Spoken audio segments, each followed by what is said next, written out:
رمیز کی شادی اس کی ماں نے زبردستی چاچا کی یتیم بیٹی سے کروا دی، اس لیے وہ نورین کی پرواہ تک نہیں کرتا تھا۔ لیکن ماں اور بھابھیوں کو تو جیسے ایک مفت کی ملازمہ مل گئی تھی۔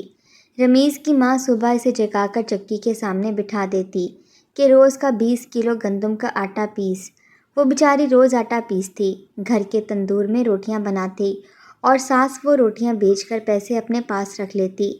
گرمیوں میں سب لوگ اے سی والے کمرے میں رہتے اور نورین گرمی میں تندور پر روٹیاں لگاتی۔ ایک بار رمیز جلدی گھر آیا تو سامنے تندور کے پاس نورین کو دیکھ کر اس کے ہوش اڑ گئے، کیونکہ وہ تو اماں میں ہی ملا ہوں آپ کو بلی کا بکرا بنانے کے لیے، مجھے نہیں کرنی نورین سے شادی۔ رمیز کو جب اس کی ماں نے یتیم نورین سے شادی کرنے کے لیے کہا تو وہ غصے سے بپھر کر بولا۔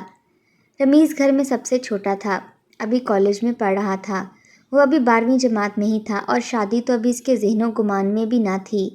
اس کی والدہ کہنے لگیں، دیکھو نورین تمہارے چچا کی بیٹی ہے اور بے سہارا ہے، یتیم بھی ہے اور وہ ہمارے گھر کے علاوہ کہیں اور نہیں رہ سکتی۔ لیکن پھر یہاں سب لوگ باتیں بنا رہے ہیں کہ بنا نکاح کے لڑکی کو اپنے گھر پر نہیں رکھنا، حالانکہ ایسی کوئی بھی بات نہ تھی۔ لیکن رمیز کی والدہ خود یہ چاہتی تھیں کہ نورین سے رمیز کا نکاح کر دے۔ وہ کہنے لگا، میں نہیں کروں گا، ایسا کسی نے کچھ بھی نہیں کہا، اور ویسے بھی وہ مجھ سے بڑی ہے، میں کیوں اس سے شادی کرنے لگا۔ رمیز بامشکل 17 سال کا تھا جبکہ نورین 22 سال کی تھی۔ پھر وہ اسے اپنی بڑی بہن کی طرح سمجھتا تھا، نہ ہی نورین کے دل میں ایسی کوئی بات تھی، لیکن زبردستی اس کی شادی نورین سے کر دی گئی۔ نکاح سے پہلے وہ مسلسل انکار کر رہا تھا تو اس کی ماں نے اس کے منہ پر 2-3 زوردار تھپڑ مارے تھے۔ والد تھے نہیں، بڑے بھائیوں نے بھی اس پر خوب روب جمایا اور اس کی شادی نورین سے کر دی۔ نورین خود بھی اس نکاح پر راضی نہیں تھی، لیکن جب دیکھا کہ اس بات کی وجہ سے رمیز کو اس کے بڑے بھائی مار رہے ہیں اور نکاح پر زبردستی کر رہے ہیں تو وہ تو پھر لڑکی تھی، اس لیے کچھ بول بھی نہیں پائی۔ یہ صرف نکاح نہیں تھا بلکہ رخصتی بھی تھی۔ نورین چپ چاپ خاموشی سے رمیز کی ہی بھابھی کا بارات کا جوڑا پہنے اس کے کمرے میں بیٹھی تھی۔ ابھی تو اس کے والد کے انتقال کو 1 مہینہ بھی نہیں گزرا تھا۔ والدہ کا انتقال 4 سال پہلے ہو چکا تھا، لیکن دونوں باپ بیٹی رہ رہے تھے۔ اس کے والد اچھا کماتے تھے، جب بیمار رہنے لگے تو اپنا سب کچھ نورین کے نام کر دیا اور اس کا رشتہ بھی دیکھ رہے تھے، لیکن وقت نے مہلت نہیں دی اور ان کا انتقال ہو گیا۔ تبھی رمیز کی والدہ نورین کو اپنے گھر لے آئیں اور اس کے گھر اور اس کے والد کی دکان کے کاغذات بھی اپنے پاس سنبھال لیے اور اس کی والدہ کا سارا زیور بھی اپنے پاس رکھ لیا۔ ان کی آنکھوں میں لالچ کی چمک جاگ اٹھی تھی، وہ چاہتی تھی کہ سارا پیسہ ان کے پاس رہے، لیکن بڑے دونوں بیٹوں کی شادیاں ہو چکی تھیں۔ سب سے چھوٹا رمیز تھا، لیکن وہ بہت زیادہ چھوٹا تھا نورین سے، 5 سال چھوٹا تھا۔ 1 مہینہ تو انہوں نے نورین کے ساتھ بڑا اچھا رویہ رکھا، بڑے پیار محبت سے اس کے ساتھ پیش آتی تھیں۔ رمیز بھی اس کے ساتھ اچھے سے بات کرتا تھا، اسے نورین آپی کہتا تھا، کیونکہ وہ اس سے 5 سال بڑی تھی۔ کبھی پڑھائی میں مشکل ہوتی تو اسے پوچھ بھی لیتا تھا۔ وہ پڑھی لکھی تو تھی، لیکن تیز ترار نہیں تھی، زیادہ تر گھر میں رہنے والی لڑکی تھی۔ باہر کی عورتوں کی طرح اسے چالاکیاں اور ہوشیاریاں نہیں آتی تھیں۔ پہلے والدہ کا انتقال اور پھر والد کا صدمہ، ان سب چکروں میں وہ ویسے بھی چپ چپ سی رہنے لگی تھی۔ لیکن اکثر رمیز جب بھی کالج سے آتا تھا تو کبھی اس کے لیے چاکلیٹ لے آتا اور کبھی شام کو کرکٹ کھیلنے جاتا تو اس کے لیے آئس کریم لے آتا تھا۔ لیکن اس کی محبت ایسی محبت نہ تھی، بس ایسی تھی جیسی ایک بڑی بہن سے کی جاتی ہے۔ پھر وہ اس کی چچا زاد بہن تھی، یتیم بھی تھی، چپ چپ سی رہتی تھی۔ وہ اپنی امی ابا کو یاد کر کے رونے لگتی تھی، اس لیے اسے اس سے ہمدردی ہونے لگی تھی۔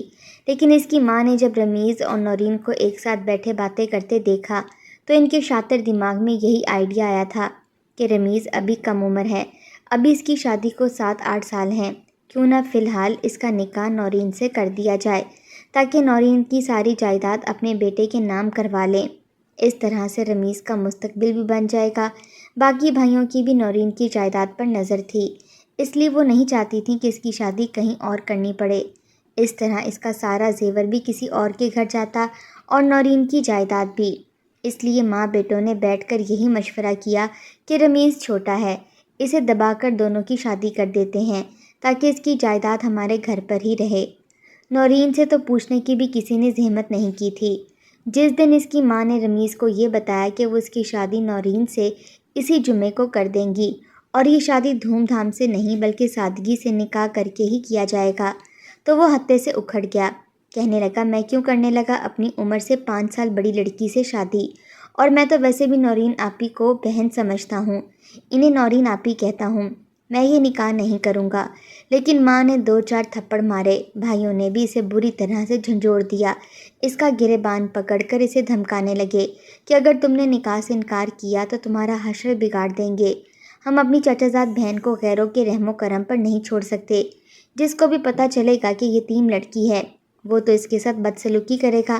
جان بوجھ کر اس طرح کے جملے بول کر رمیز کے دل میں نورین کے لیے انہوں نے اس قدر نفرت سی پیدا کر دی تھی کہ وہ سمجھتا تھا کہ نورین کی ہمدردی کی خاطر اس کی ماں اس کے ساتھ زیادتی کر رہی ہے۔ بہرحال نکاح ہو چکا تھا اور نورین کو رمیز کی بھابھی نے ہی اپنے نکاح کا جوڑا پہننے کے لیے کہا تھا، ساتھ میں یہ بھی کہہ دیا تھا کہ انکار کی تمہارے پاس کوئی گنجائش نہیں ہے۔ رمیز کا حشر دیکھ رہی ہو نا، یہاں پر فیصلے صرف تمہاری تائی اماں کے چلتے ہیں۔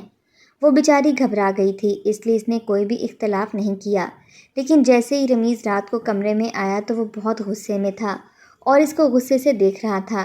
کہنے لگا تم نے میری زندگی برباد کر دی، مجھے نہیں پتا تھا کہ جس لڑکی کو میں آپی کہتا ہوں وہ مجھے اس نظر سے دیکھتی ہے۔ نورین کہنے لگی تم غلط سوچ رہے ہو رمیز، میں نے کبھی تمہارے بارے میں ایسا نہیں سوچا۔ لیکن وہ غصے سے بھرا پڑا تھا، کہنے لگا انکار کیوں نہیں کیا پھر؟ انکار نہیں کیا اس کا مطلب تمہاری نیت میں بھی کھوٹ تھا۔ دیکھو میں تم سے نفرت کرتا ہوں، اس لیے مجھ سے کوئی بھی امید مت رکھنا۔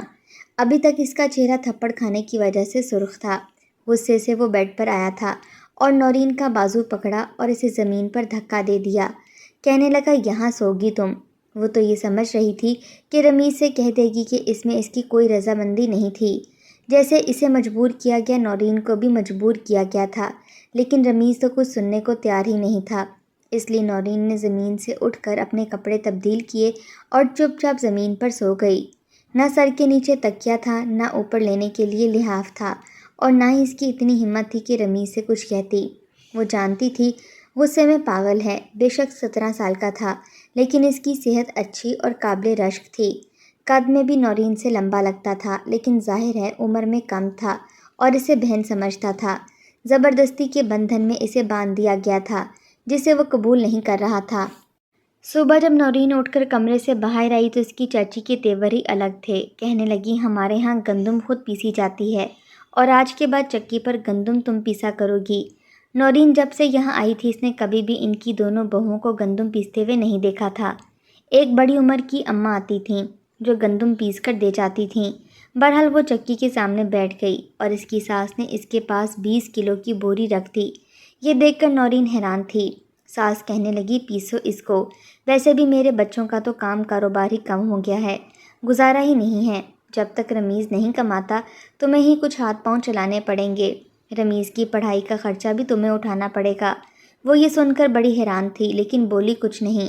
گندم چکی میں ڈال کر پیسنے لگی، لیکن اس کو اس کام کا کوئی بھی تجربہ نہیں تھا، اس لیے بازو میں درد ہونے لگا تھا۔ گندم پیس کر بڑی مشکل سے 8 گھنٹوں میں اس نے آٹا بنا لیا تھا۔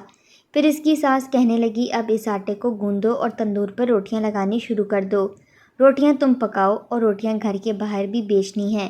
ویسے بھی میں نے صبح ایک پرچے پر لکھوا کر دروازے پر لگوا دیا تھا کہ یہاں پر روٹیاں ملتی ہیں۔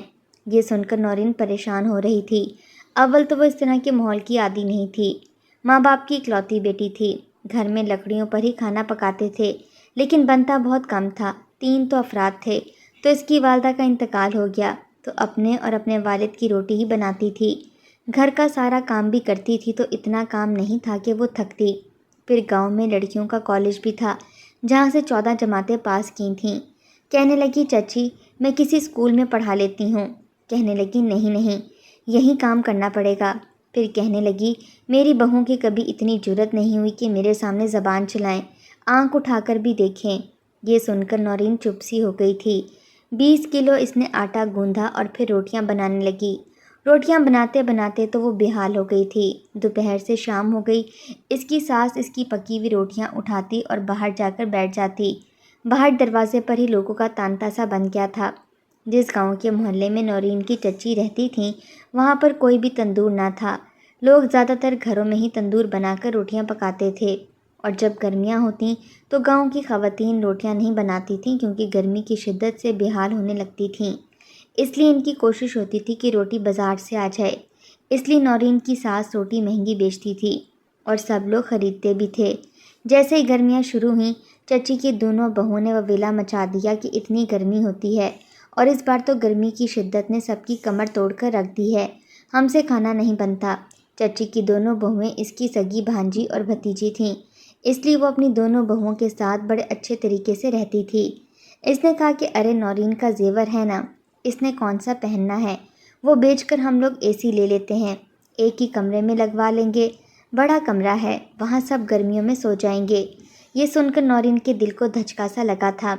اس کی ماں نے تو اپنا زیور پہن کر بھی نہیں دیکھا تھا، ویسے کا ویسے سنبھال دیا تاکہ نورین کے کام آ سکے، اور شادی پر تو اسے زیور بھی نہیں پہنایا گیا تھا، اور یہ شادی تو شادی بھی نہیں تھی۔ رمیز تو اس سے بات تک نہیں کرتا تھا، اگر کام بھی کہتا تو چلا چلا کر کہتا جیسے وہ اس کی زر خرید غلام بن گئی ہو۔ کہنے لگی چچی یہ زیور میری ماں کی نشانی ہے، میں یہ بیچنا نہیں چاہتی۔ چچی کہنے لگی ہیلو، اب اس کی سن لو، ماں کی نشانی ہے، ارے زیور تو ہوتا ہی بیچنے کے لیے ہے، مشکل حالات میں زیور کو بیچ کر انسان اپنی ضرورت پوری کرتا ہے۔ کتنی گرمی ہے، اے سی لگے گا تو تمہیں بھی تو سکون ملے گا۔ بہرحال زبردستی اس کا زیور بیچ کر اس کا بڑا جیٹ اے سی لے آیا۔ رمیز کے گھر میں ایک کمرہ کافی بڑا اور کشادہ تھا جو کہ خالی پڑا ہوا تھا۔ اسی کمرے میں اے سی لگا دیا گیا، سب کے بستر بچھا دیے گئے، اور دن بھر بہویں اور بیٹے ماں سمیت اے سی کے اندر بیٹھے رہتے۔ نورین کو تو صبح ہی صبح اس کی ساس اٹھا کر کمرے سے باہر نکال دیتی، کہتی چلو چلو جا کر آٹا پیسو اور آٹا گوندھو اور روٹیاں بنانی شروع کرو۔ رمیز اٹھتے ہی کالج چلا جاتا، اسے کوئی غرض نہیں تھا کہ نورین کے ساتھ کیا سلوک ہو رہا ہے اور کیا نہیں۔ وہ بیچاری روٹیاں بنا کر شام کو 6 سے 7 بجے تک فارغ ہوتی تھی۔ گرمی کی وجہ سے بہوؤں کے نخرے بڑھ گئے، کہنے لگیں اے سی سے باہر نکل کر چولہے پر جا کر ہانڈی بنانے کا ہمارا تو بالکل دل نہیں کرتا، ہم سے نہیں پکتا یہ کھانا۔ یہ سن کر نورین کی ساس نے نورین سے کہا کہ رات کا کھانا وہ بنائے گی، اور کھانا بھی زیادہ بنائے تاکہ اگلے دن کی دوپہر تک چل جائے۔ یہ سن کر تو نورین کی آنکھوں میں آنسو آنے لگے تھے۔ یہاں کوئی اس کا ہمدرد نہیں تھا، کوئی اس سے محبت نہیں کرتا تھا، یہاں تک کہ رمیز کو بھی اس کا احساس نہیں تھا۔ ماں باپ نے اسے ہاتھ کا چھالا بنا کر رکھا تھا، یہاں پھر بھی سب کی باتیں مان رہی تھی، کسی کو کچھ نہیں کہتی تھی، جانتی تھی کہ بے بس اور مجبور ہے۔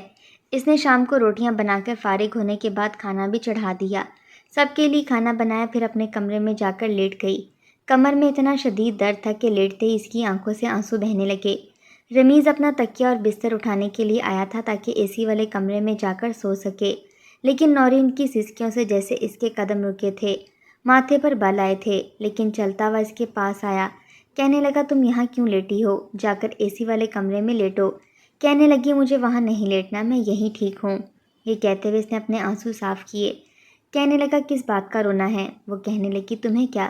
نورین کہنے لگی تمہارے ساتھ تو زیادتی ہوئی ہے، تمہاری شادی تم سے 5 سال بڑی عمر کی لڑکی سے کر دی گئی، بہت بڑا ظلم ہوا ہے تمہارے ساتھ۔ یہاں پر سب میرے ہمدرد ہیں، جیسی ہمدردی وہ میرے ساتھ کرتے ہیں وہ تم سے ڈھکی چھپی نہیں ہے۔ اگر تمہیں نظر ہی نہیں آتا تو میں تم سے کیا کہوں، اور ویسے بھی تم کیا کر سکتے ہو، تم اپنے لیے کچھ نہیں کر سکے، 2 تھپڑ کھا کر تم نے اپنی سی بڑی لڑکی سے نکاح کر لیا، تم مجھے کیا تحفظ دے سکتے ہو، اور جن کے شوہر اپنی بیویوں کو تحفظ نہیں دے سکتے، رمیز اس کے سسرال والے اس کی چٹنی بنا کر پیس کر رکھ دیتے ہیں۔ وہ پھوٹ پھوٹ کر رونے لگی، کہنے لگی میرے ماں باپ زندہ ہوتے تو میری زندگی ایسی نہ ہوتی۔ رمیز نے اپنا بستر اور تکیہ ایک طرف رکھا، اسے کہنے لگا اٹھ کر بیٹھو، اور وہ اٹھ کر بیٹھ گئی، پھر وہ اس کے سامنے بیٹھ گیا۔ وہ ابھی بھی رو رہی تھی۔ رمیز کی نظر اس کے ہاتھوں پر پڑی، پورے ہاتھوں میں چھالے پڑ چکے تھے، سرخ ہو رہے تھے۔ اس نے اس کے ہاتھ پکڑے، کہنے لگا یہ کیا ہوا ہے تمہارے ہاتھوں کو؟ نورین نے اپنے ہاتھ اس کے ہاتھوں سے چھڑوا لیے، کہنے لگی تمہاری اماں روز 20 کلو آٹا پسواتی ہیں، پھر گندواتی ہیں اور پھر تندور پر روٹیاں لگواتی ہیں، پھر تمہاری اماں دروازے پر کھڑے ہو کے روٹیاں بیچتی ہیں تاکہ تمہاری فیس کے پیسے میں بھر سکوں، تمہیں پڑھانے کی ذمہ داری میری جو ہے۔ یہ سن کر رمیز پریشان ہو گیا تھا کیونکہ اسے یہ بات نہیں پتہ تھی۔ صبح کالج جاتا تھا اور کالج کے بعد وہیں سے کوچنگ چلا جاتا تھا۔ شام 7 بجے واپس آتا تھا، تب تک تو نورین اپنا کام کر کے اپنے کمرے میں جا چکی ہوتی تھی۔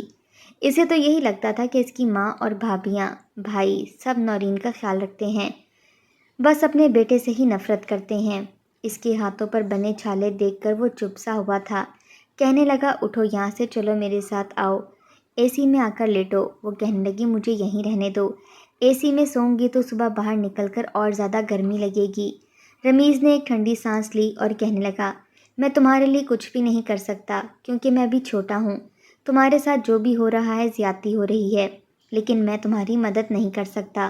وہ کہنے لگی، میں جانتی ہوں کہ تم مجھے تحفظ نہیں دے سکتے، نہ ہی میری مدد کر سکتے ہو۔ 3 مہینے گزر چکے تھے، اب تو نورین کی حالت بگڑنے لگی تھی۔